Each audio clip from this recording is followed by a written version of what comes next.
Hello everyone, this is Dheeraj Suri and I welcome you all in Dheeraj Suri classes. So today in this class I am going to discuss with you the most important topics from your syllabus of Mathematical Methods for Economics MME 2 Economics Honors Semester 2 Delhi University. यानी वो बच्चे जो Delhi university से economics honours कर रहे हैं, semester 2 में हैं और एमएमई 2 पढ़ रहे हैं, उनके लिए आज की क्लास में बताने जा रहे हैं कि इंपॉर्टेंट टॉपिक्स क्या है आपके एग्जामिनेशन पॉइंट ऑफ व्यू से। साथ ही साथ हम लोग एक fast track revisionary batch start कर रहे हैं आने वाली 10th ऑफ जुलाई से। उस बैच की इंफॉर्मेशन भी मैं लेटर पार्ट ऑफ वीडियो में आपके साथ डिस्कस करूंगा। देखिए, पहले तो मैं ऐसा मानता हूं कि अब तक आप लोग अपना सिलेबस कंप्लीट कर चुके हैं, पूरी पढ़ाई कर चुके हैं, सब आपने पढ़ लिया है। तो मैं आज की क्लास में बताऊंगा आपको रिवीजन करने के लिए इंपॉर्टेंट टॉपिक्स क्या क्या हैं जिनके ऊपर आपको ज्यादा मेहरबानी करनी है, जिनके ऊपर ज्यादा फोकस करना है। और अगर आपने अभी तक कुछ भी नहीं पढ़ा है या थोड़ा बहुत पढ़ा है, पूरा नहीं पढ़ा अभी, तो उसके लिए हम लोग एक रिविजनरी बैच स्टार्ट कर रहे हैं 10th अगस्त मैंने बताया अभी आपको। उसकी डिटेल्स आगे जाके आपको बताऊंगा। पहले मुझे आपके साथ जो डिस्कस करना है वो डिस्कस करना है आपका जो सिलेबस है उसके इंपॉर्टेंट टॉपिक्स कौन कौन से। ठीक है, तो आइए जी स्टार्ट करते हैं। सबसे पहले मैं शुरू करता हूं आपके सिलेबस के साथ ही कि आपका सिलेबस क्या है, चैप्टर्स कौन कौन से इंक्लूडेड हैं। सबसे पहले आप पढ़ते हैं chapter number 15 functions of several variables. आपको बुक पता है, Sydsaeter and Hammond, chapter 15 functions of several variables. फिर आपने पढ़ा है chapter 16 tools for comparative statics. फिर उसके बाद आपने पढ़ा मल्टीवेरिएट ऑप्टिमाइजेशन, चैप्टर नंबर 17। फिर आपने पढ़ा कंस्ट्रेंड ऑप्टिमाइजेशन, चैप्टर नंबर 18। फिर चैप्टर नंबर 19 पढ़ा आपने लीनियर प्रोग्रामिंग। उसके बाद चैप्टर नंबर 20 पढ़ा आपने डिफरेंस इक्वेशंस। फिर चैप्टर 21 पढ़ा आपने डिफरेंशियल इक्वेशंस और लास्ट में पढ़ा आपने इंटीग्रेशन। वैसे पढ़ने का ऑर्डर ये नहीं है, ठीक है। पहले हम ऑब्वियसली पहले इंटीग्रेशन पढ़ेंगे तो ही डिफरेंशियल इक्वेशन हम समझ पाएंगे। बिना इंटीग्रेशन के डिफरेंशियल इक्वेशन समझने में दिक्कत होगी, इसलिए जब मैं पढ़ाऊंगा तो पहले आपको इंटीग्रेशन पढ़ाऊंगा, या जब भी हमने पढ़ाया आपको, जो बच्चे पहले से पढ़ते हैं उनको हमने पहले इंटीग्रेशन पढ़ाया, उसके बाद डिफरेंशियल इक्वेशन पढ़ाया। ठीक है, समझ लेती बात आप लोग। तो ये तो चैप्टर्स का ऑर्डर हो गया, क्या क्या चैप्टर्स आपको पढ़ने हैं। और जैसा मैंने आपसे कहा कि आज की क्लास में मैं आपको बताने जा रहा हूं कि पहले तो इंपॉर्टेंट टॉपिक्स कौन कौन से हैं आपके, वो कौन से टॉपिक्स हैं जिनके ऊपर आपको ज्यादा फोकस करना चाहिए, जिनको बहुत डिटेल में पढ़ना चाहिए। आइए उस पर चलते हैं। सबसे पहले chapter number 15 functions of several variables. Topic क्या क्या पढ़ने हैं आपने इसके अंदर? आपने पढ़ना है फंक्शंस ऑफ 2 और मोर वेरिएबल्स, आपने पढ़ना है डोमेन इन फंक्शंस का, आपने पढ़ना है लेवल कर्व्स, आपने पढ़ना है पार्शियल डेरिवेटिव्स। पहले पढ़ रहे हैं पार्शियल डेरिवेटिव्स विद 2 वेरिएबल्स, फिर पढ़ रहे हैं इक्वेशंस ऑफ टेंजेंट प्लेन्स, उसके बाद partial derivatives with several variables. Generally इसमें 3 से ज्यादा का क्वेश्चन आपके एग्जाम में कम ही आता है, सेवरल वाला भी अगर आएगा तो 3 वाला ही आएगा, बहुत हद मार दिया तो 4 वाला, उससे ज्यादा तो चांस नहीं। 4 वाला भी कभी कभार ही शायद आया हो, मैक्सिमम 2 या 3 वाला ही आता है। और उसके बाद पढ़ना है पार्शियल डेरिवेटिव्स इन इकोनॉमिक्स, और लास्ट है क्वाड्रेटिक फॉर्म्स। तो ये सब टॉपिक्स है चैप्टर 15 के अंदर जो हमने पढ़ने हैं। इनमें से इंपॉर्टेंट क्या है सर, वो कौन से टॉपिक्स है जिस पे ज्यादा फोकस करना चाहिए? आइए जी, इन पे हमने स्टार लगा दिया। ये वो टॉपिक्स है जिन पे आपको ज्यादा फोकस करना है, बाकी हटा दिए। किन पे ज्यादा फोकस करना है? Domain of functions of several variables. और मैं जो इंपॉर्टेंट आपको बता रहा हूं अपनी मर्जी से नहीं बता रहा सर, मैं आपको बता रहा हूं कि जो पास्ट ईयर्स में जो एग्जामिनेशन डीयू ने लिए हैं, उन एग्जामिनेशन में किन टॉपिक्स पे से वो ज्यादा क्वेश्चन पूछता है।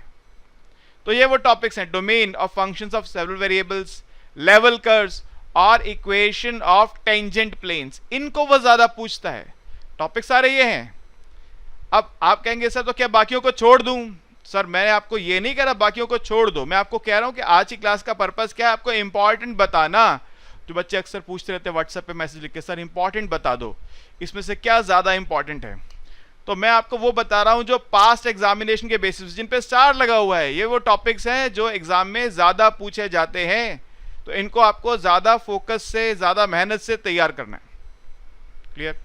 ठीक है जी, अगले चैप्टर पे चलें। अगला है chapter tools for comparative statics, ये बहुत इंपॉर्टेंट चैप्टर है सर। आपके सिलेबस में ये चैप्टर ऐसा है जो बहुत बड़ा है, बहुत वास्ट है, बहुत इंपॉर्टेंट है। तो इसमें आपने पढ़ना है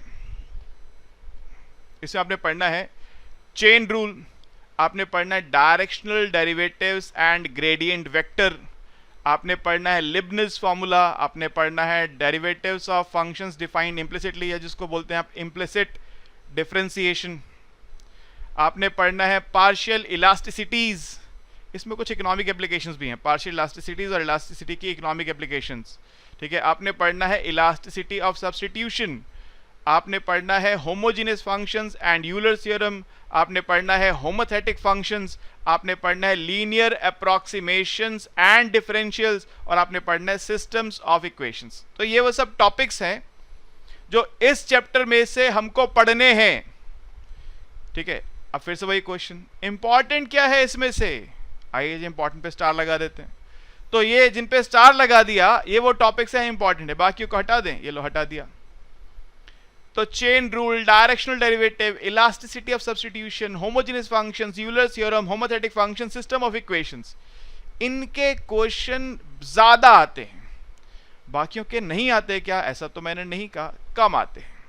इंपॉर्टेंट मतलब क्या होता है, जिसके आने की फ्रीक्वेंसी ज्यादा होती है। तो बाकी अगर कम इंपॉर्टेंट मतलब उनकी फ्रीक्वेंसी कम है, इसका मतलब ये कतई नहीं है कि वो आएंगे ही नहीं। कोई बच्चा बाद में अगर ये कहेगा सर आपने कहा था तो मैंने छोड़ दिया, तो मैं आपको छोड़ने के लिए नहीं कह रहा, मैंने एक बार भी नहीं कहा कि टॉपिक छोड़ना है। मैंने आपको क्या कहा, इंपॉर्टेंट टॉपिक्स को ज्यादा फोकस के साथ करना है, ज्यादा मन लगा के करना है, उनके क्वेश्चंस की ज्यादा प्रैक्टिस करनी है। फिर से देख लीजिए, ये वो इंपॉर्टेंट टॉपिक्स हैं इस चैप्टर के जिनके ऊपर आपको ज्यादा फोकस करना है, ठीक है। चलें आगे। अब आता है चैप्टर नंबर 17 मल्टीवेरिएट ऑप्टिमाइजेशन। अब मल्टीवेरिएट ऑप्टिमाइजेशन में क्या पढ़ना है हमको, इसमें पढ़ना है simple two variable optimisation, maxima minima two variables का, फंक्शंस ऑफ टू वेरिएबल्स का मैक्सिमा मिनिमा, फिर maxima and minima with the dash of topology, फिर maxima minima defined on a closed bounded set, उसके बाद कॉन्वेक्स सेट्स, उसके बाद concave and convex functions, उसके बाद जेनसेंस इनइक्वालिटी, उसके बाद second derivative test for concavity convexity, quasi concave quasi convex functions, economic applications, इस सारी कथा की, ठीक है। तो ये वो टॉपिक्स हैं जो आपको इस चैप्टर में से पढ़ने, या हमने आपको जो वीडियोस में सब कुछ पढ़ाया है। अब फिर से वही क्वेश्चन, इसमें से इंपॉर्टेंट क्या है, जिन पे स्टार लगा दिया ये इंपॉर्टेंट है, ठीक है। बाकियों को एक बार के लिए हटा दें, लो जी हटा दिया। तो सिंपल टू वेरिएबल ऑप्टिमाइजेशन, जो मैक्सिमा मिनिमा है टू वेरिएबल्स के फंक्शन का, और उसके कुछ इकोनॉमिक एप्लीकेशंस भी हैं। वैसे मैं आपको बताऊं, इसमें ज़्यादातर वो आपसे जो क्वेश्चन पूछता है वो यूटिलिटी फंक्शन वाला ही पूछ लेता है। जैसे आपको एक यूटिलिटी फंक्शन दे दिया उसने, ठीक है, और कहेगा बताइए इसको मैक्सिमाइज कीजिए या मिनिमाइज कीजिए, या कॉस्ट मिनिमाइज करने को बोल देता है। अक्सर वो क्या कर रहा होता है, वो डायरेक्ट एक फंक्शन देता है आपको सामने और बोलता है इसको आप ऑप्टिमाइज कीजिए, मैक्सिमाइज मिनिमाइज बताइए, या उसका वो कर्वेचर पूछता है कि कनकेव कहाँ है, कॉन्वेक्स कहाँ है, या क्वासी कनकेविटी क्वासी कॉन्वेक्सिटी पूछ रहा होता है, ठीक है। तो ये अच्छा एक टॉपिक जो है जो सेकंड नंबर पे लिखा हुआ है, maxima minima defined on A close bounded set. एक क्लोज बाउंडेड सेट के अंदर, एक सर्कल के अंदर, एक ट्रायंगल के अंदर, एक स्क्वायर के अंदर, एक रोम्बस के अंदर, एक किसी क्वाड्रिलेटरल के अंदर, या किसी क्लोज बाउंडेड सेट के अंदर एक गिवन फंक्शन का ऑप्टिमम वैल्यू बताना है। ये बहुत इंपॉर्टेंट है, इसका क्वेश्चन तो बहुत ही बार आता है, ऐसा मान के चलिए लगभग हर साल आता है, एक आध कोई साल छोड़ दें तो लगभग हर साल इसका क्वेश्चन आया होता है। तो ये जो टॉपिक है maxima minima defined on a closed bounded set, इसको बहुत ज्यादा ध्यान से करना है। इसके जितने क्वेश्चन मिल सके, हमारे मटेरियल में बहुत क्वेश्चन है इसके, सब कीजिए, अपनी रीडिंग में से कीजिए, और भी जहां से दाएं बाएं इधर उधर जहां से क्वेश्चन मिले सब कीजिए, ठीक है, राइट। और जो बच्चे हमारे पढ़ते हैं उनके कोई डाउट्स होते हैं तो आप पूछते हैं हमसे, वो फिर बताते हैं इनको, क्वेश्चन आपसे नहीं हुआ तो डिस्कस कैसे करते हैं।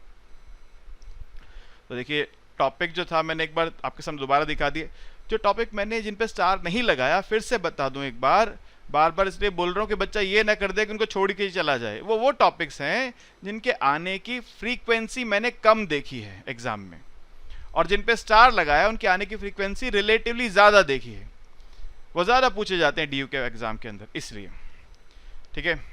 चलिए जी, अब chapter 18 constraint optimization, Lagrange multiplier का चैप्टर है जी। तो इसमें ऑब्वियसली पहले तो पढ़ना है लैग्रांजे मल्टीप्लायर मेथड होता क्या है, आपने पढ़ना है। इसके बाद सफिशिएंट कंडीशंस क्या होती हैं, constraint optimization with more than 2 variables, पहले जो पढ़ा सेकंड नंबर पे वो 2 वेरिएबल्स वाला है, और अगर 2 से ज़्यादा वेरिएबल्स होंगे तो क्या करना है, हमने पढ़ा है वीडियो में आपको।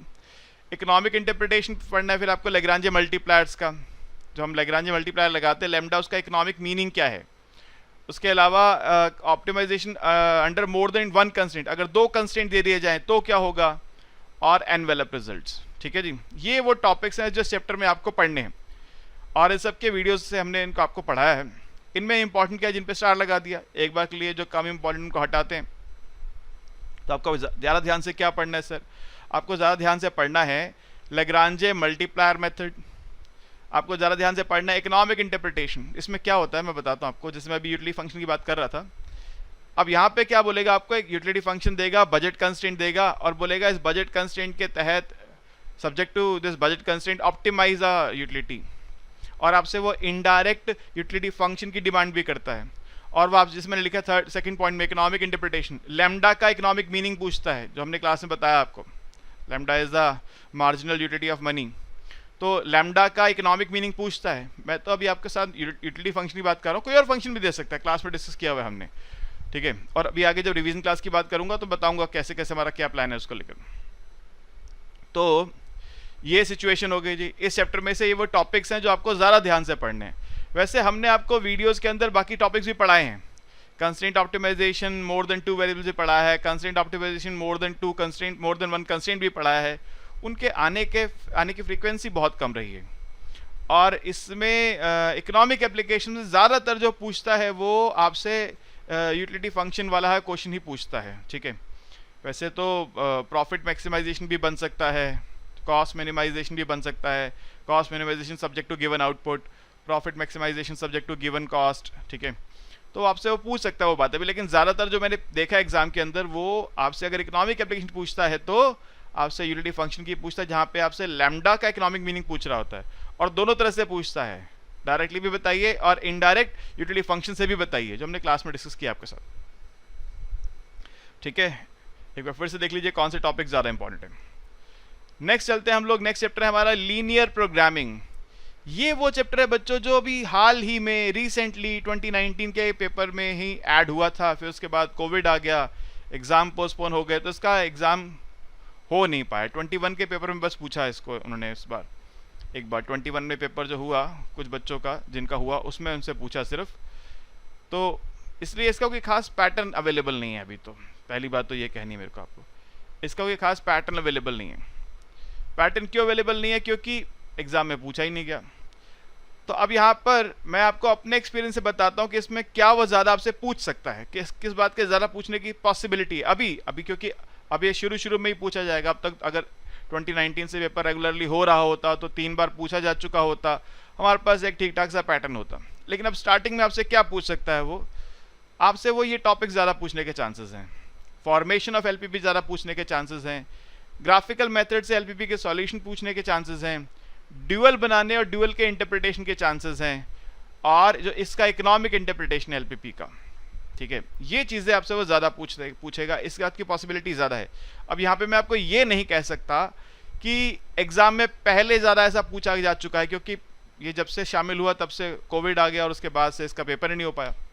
इसलिए मैं आपको ये नहीं कह सकता कि ये एग्ज़ाम के बेसिस पे मैं बोल रहा हूँ, ये मैं आपको अपने एक्सपीरियंस के बेसिस पे बोल रहा हूँ कि ये टॉपिक्स मुझे ऐसा लगता है जिनके आने के एग्ज़ाम में आने की पॉसिबिलिटी ज़्यादा है, बजाय जैसे ये कॉम्प्लीमेंट्री स्लैकनेस है या कून टक्कर थ्योरम है, वो बहुत एडवांस टॉपिक्स हो जाते हैं। तो पहले अभी जब वो शुरुआत में पेपर लेगा तो स्टार्टिंग के टॉपिक्स पहले पूछेगा, 1-2 साल जो स्टार्टिंग के पूछ चुका होगा फिर आगे जाएगा। ठीक है,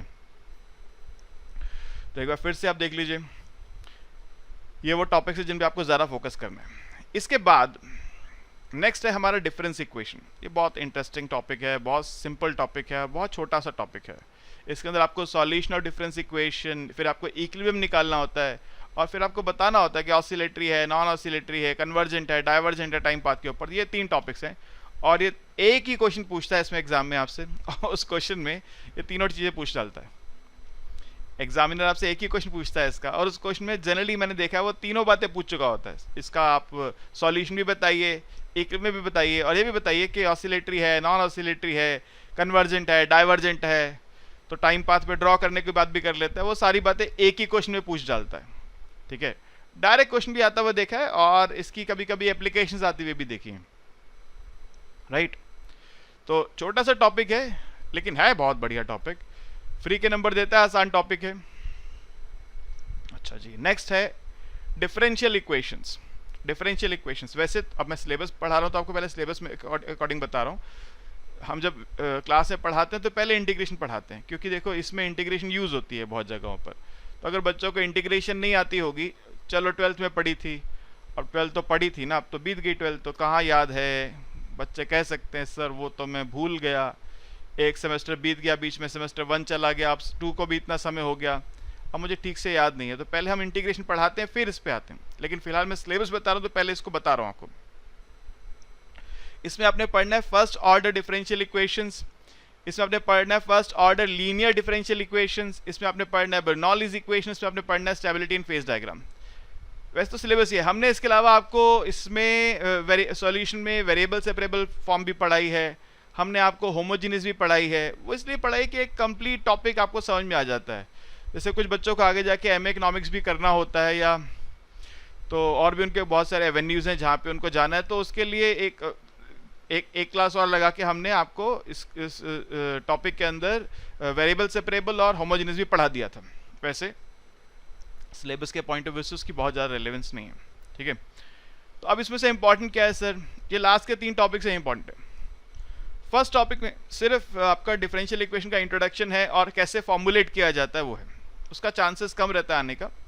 ज़्यादा चांसेस इन लास्ट के टॉपिक्स का, जैसे स्टेबिलिटी इन फेज डायग्राम है, इसका क्वेश्चन ज़्यादा आता है, linear differential equation, Bernoulli's equation, इनके क्वेश्चन ज़्यादा आने के चांसेस होते हैं। इसलिए लास्ट के 3 टॉपिक्स को आपको ज़्यादा फोकस करके पढ़ना चाहिए, ठीक है, क्लियर।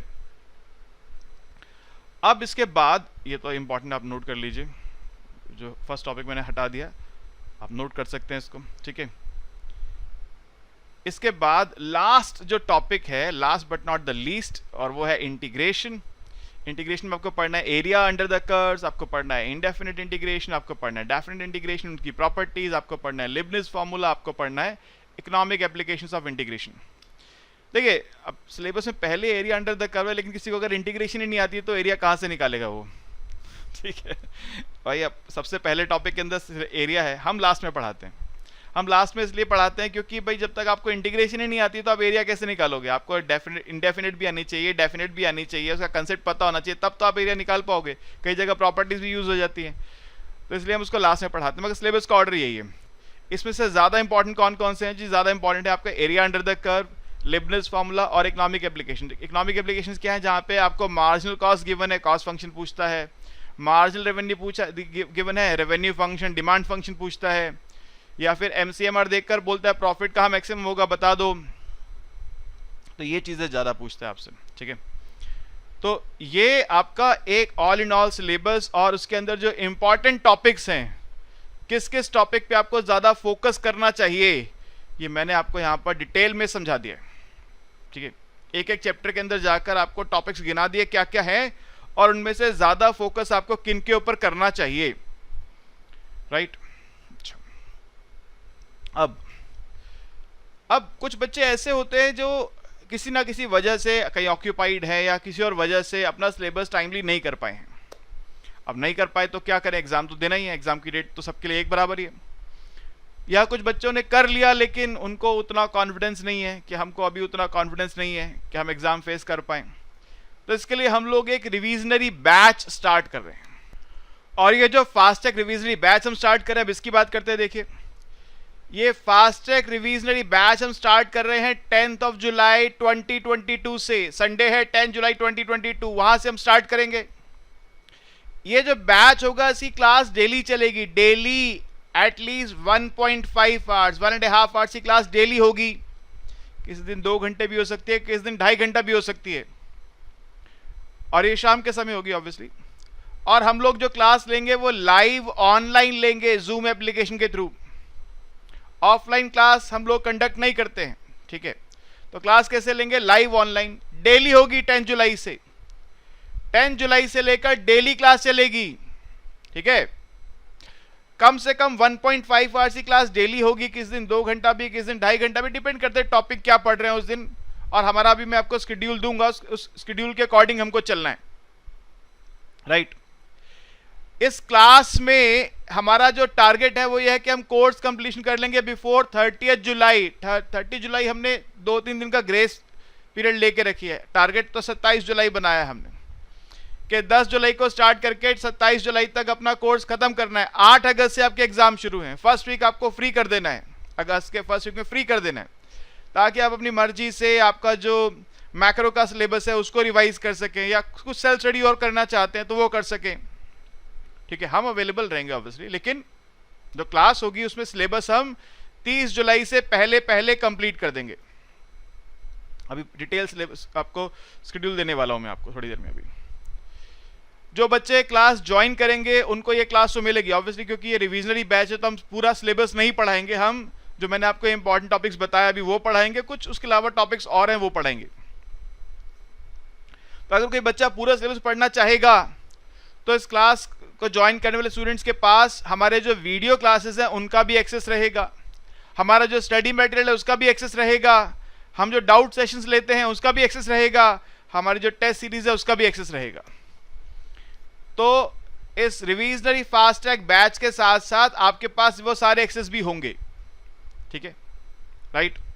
अब एक बार जरा सिलसिलेवार तरीके से देखते हैं कि हमारा शेड्यूल क्या है, हम कैसे कैसे क्या क्या करने वाले हैं। सबसे पहले देखिए जी, 10 जुलाई से स्टार्ट करेंगे। अभी टेंटेटिव टाइम रखा है शाम को 5 साढ़े 5 बजे का। जो बच्चे ज्वाइन करेंगे उनके कन्वीनियंस देख के फिर टाइम को फिक्स कर देंगे। मेरा प्लान ये है कि 5 से 6:30 या 5:30 से 7 बजे का टाइम रखा जाए, 5 to 6:30 और 5:30 to 7। और किसी दिन अगर जैसे मैंने बताया 2 आवर्स की क्लास भी हो सकती है, तो उसके बाद आगे चलती रहेगी क्लास, वो डिपेंड करता है टॉपिक क्या चल रहा है। तो 10 जुलाई इवनिंग 5:30 मान के चलिए, 5:30 से हम लोग क्लास श्री गणेश करेंगे, स्टार्ट करेंगे। हम लोग 10th और 11th शुरू के 2 दिन, फर्स्ट 2 डेज में चैप्टर 15 कंप्लीट करेंगे। चैप्टर 15 में क्या क्या पढ़ेंगे? डोमेन ऑफ फंक्शन पढ़ेंगे, लेवल कर्व पढ़ेंगे, टेंजेंट प्लेन की इक्वेशन पढ़ेंगे, इकोनॉमिक्स में पार्शियल डेरिवेटिव्स का क्या यूज है, ठीक है, और क्वाड्रेटिक फॉर्म। यहां लिखने से रह गया शायद, पार्शियल डेरिवेटिव्स भी पढ़ेंगे ऑब्वियसली, उसके बिना तो कुछ होगा नहीं। पार्शियल डेरिवेटिव लिखने से रह गया, तो यहां पे हम पढ़ेंगे पार्शियल डेरिवेटिव्स भी, जो पार्शियल डेरिवेटिव्स हैं आपके, ठीक है। पार्शियल डेरिवेटिव कैसे निकालते हैं वो भी पढ़ेंगे। तो मैं फिर से बोलता हूं टॉपिक, यहाँ पे एक टॉपिक लिखने से रह गया है, टॉपिक्स में फिर से बोल रहा हूं। लेवल आप पढ़ेंगे, domain of function, level curve, partial derivatives आप पढ़ेंगे, इक्वेशन ऑफ टेंजेंट प्लेन आप पढ़ेंगे, partial derivatives in economics and quadratic forms. तो शुरू के 2 क्लासेस में हम ये टॉपिक्स खत्म करने की कोशिश करेंगे। चैप्टर 16 मैंने कहा था पहले भी आपको कि ये बहुत बड़ा टॉपिक है और ये बहुत इंपॉर्टेंट है एग्जामिनेशन पॉइंट ऑफ व्यू से भी, तो मैं इसको डिटेल में पढ़ाना चाहता हूँ। भले रिविजनरी क्लास है मगर मैं ज़्यादातर टॉपिक्स इसके आपके साथ डिस्कस करूंगा जो आपको मैंने बताए थे। इसमें हम चेन रूल पढ़ेंगे, डायरेक्शनल डेरिवेटिव पढ़ेंगे, gradient vector, Leibniz formula, implicit differentiation, partial elasticities, उसकी economic application, elasticity substitution, homogeneous function, Euler's theorem, homothetic function, linear approximations and systems of equations. ये सब टॉपिक्स हम पढ़ेंगे और इस चैप्टर की जो क्लास होगी वो कम से कम 2 आवर्स की होगी, 3 दिन चलेगी, 12, 13, 14। और ये चैप्टर की क्लास कम से कम 2 आवर्स की होगी, क्योंकि इसको थोड़ा समय लगने वाला है। और ये चैप्टर क्योंकि एक ऐसा चैप्टर है जो मैं मानता हूँ बहुत इंपॉर्टेंट है, जिसमें से एक अच्छा खासा चंक रहेगा एग्जामिनेशन के अंदर।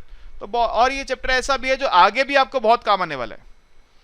आगे जैसे सेमेस्टर 3 में जाएंगे माइक्रो इकोनॉमिक्स के अंदर, या उसके आगे भी जब तक आप इकोनॉमिक्स पढ़ेंगे, तो ये जिस चैप्टर के जो टॉपिक्स हैं वो बार बार कहीं ना कहीं आपके काम आएंगे ही। इसलिए क्या नाम क्या है ना, टूल्स फॉर कंपैरेटिव स्टैटिक्स। तो जो आप टूल्स यहाँ पढ़ने वाले हैं वो आगे आप यूज करेंगे इकोनॉमिक थ्योरी के अंदर। तो ये चैप्टर 3 क्लासेस लगेंगी इसके अंदर, और ये मान के चलिए कम से कम 2 घंटे की क्लास जरूर होगी इसकी, 2 से कम की नहीं होगी इसकी, राइट। कोई क्लास 2.5 घंटे की भी होगी इसकी। 2.5 घंटे से बड़े में फिर क्या होता है, बच्चे थक जाते हैं और ऑनलाइन में ज़्यादा थक जाते हैं, तो इसलिए 2.5 घंटे से बड़ा नहीं करेंगे। हमने लास्ट के 3 दिन क्यों रखे हैं वो वाले, आपको पता है ना 27 को सिलेबस खत्म करने का टारगेट है, 30 तारीख तक हमने उसके बाद 3 दिन ग्रेस के रखे हैं, 28, 29, 30 इसलिए रखे किसी एक चैप्टर में अगर एक दिन फालतू लग गया तो वो वहां से हम कंज्यूम करेंगे फिर उसको, ठीक है। तो 3 दिन का टारगेट है इसका, कोशिश करेंगे 3 दिन में हो जाए, फिर भी बाई चांस अगर हो सकता है तो एक दिन प्लस माइनस इसमें चल सकता है। इसके बाद चैप्टर नंबर 17 मल्टीवेरिएट ऑप्टिमाइजेशन, इसके अंदर हम पढ़ेंगे simple 2 variable optimisation, maxima minima जिसको बोलते हैं। और मैंने बड़ा जोर देके कहा था maxima minima defined on A close bounded set, ठीक है, ये टॉपिक पढ़ेंगे। कनकेव कॉन्वेक्स फंक्शंस पढ़ेंगे, और second derivative for concavity convexity, quasi concave quasi convex, और इसकी जो इकोनॉमिक एप्लीकेशंस हैं उनको डिस्कस करेंगे, राइट। और इस चैप्टर को भी 3 दिन लगेंगे क्योंकि इसमें वैरायटी टॉपिक्स कम नजर आ रही है उसके मुकाबले में, वैरायटी बहुत ज़्यादा है इसके अंदर, वैरायटी ऑफ क्वेश्चंस ज़्यादा है, तो इसमें 3 दिन लगेंगे, 15 जुलाई, 16 जुलाई, 17 जुलाई, राइट। उसके बाद कंस्ट्रेंट ऑप्टिमाइजेशन, लेग्रांजे मल्टीप्लायर्स का चैप्टर है, लेग्रांजे मल्टीप्लायर पढ़ेंगे, उसका हम लेग्रांजे मल्टीप्लायर का इकोनॉमिक एप्लीकेशन, इकोनॉमिक इंटरप्रिटेशन, और अगर एक से ज़्यादा 2 से ज़्यादा वेरिएबल्स हैं तो क्या करेंगे, और एनवेलप रिजल्ट्स, ये टॉपिक्स हम यहाँ पे पढ़ने वाले हैं। अच्छा, एक बात मैं बोलना भूल गया, शायद कुछ बच्चे बोलेंगे सर जो टॉपिक आप नहीं पढ़ा रहे फास्ट ट्रैक में, मैंने स्टार्टिंग बोला ना अभी कि हम लोग आपको वीडियो लेक्चर्स का एक्सेस देंगे, तो बाकी टॉपिक्स अगर आप खुद से स्टडी करना चाहते हैं वीडियो लेक्चर्स में आपको मिलेंगे जरूर। फास्ट ट्रैक में सर अगर सब कुछ पढ़ाएंगे तो फास्ट ट्रैक नहीं रह जाएगा ना, फिर कोर्स ही खत्म नहीं होगा। इसलिए हम यहाँ पर आपके सामने रखेंगे कौन से टॉपिक्स जो ज़्यादा इंपॉर्टेंट हैं, या उसके अलावा भी 1-2 टॉपिक्स और, ठीक है। तो इस चैप्टर को हम 2 दिन के अंदर फिनिश करेंगे, 18 और 19 जुलाई हमारा यहाँ पे टारगेट है। इसके बाद आएगा लीनियर प्रोग्रामिंग, ये आसान चैप्टर है, बहुत मुश्किल नहीं है लेकिन नया है, ठीक है। तो इसमें formation of LPP, solution bye graphical method, इतना तो कुछ आप 12th में भी पढ़कर आते हैं, स्कूल में मुझे नहीं ध्यान, 11th-12th में पढ़कर आते हैं बच्चे, एलपीपी का फॉर्मेशन और सॉल्यूशन बाय ग्राफिकल मेथड, इतना तो शायद पढ़कर आए होते हैं।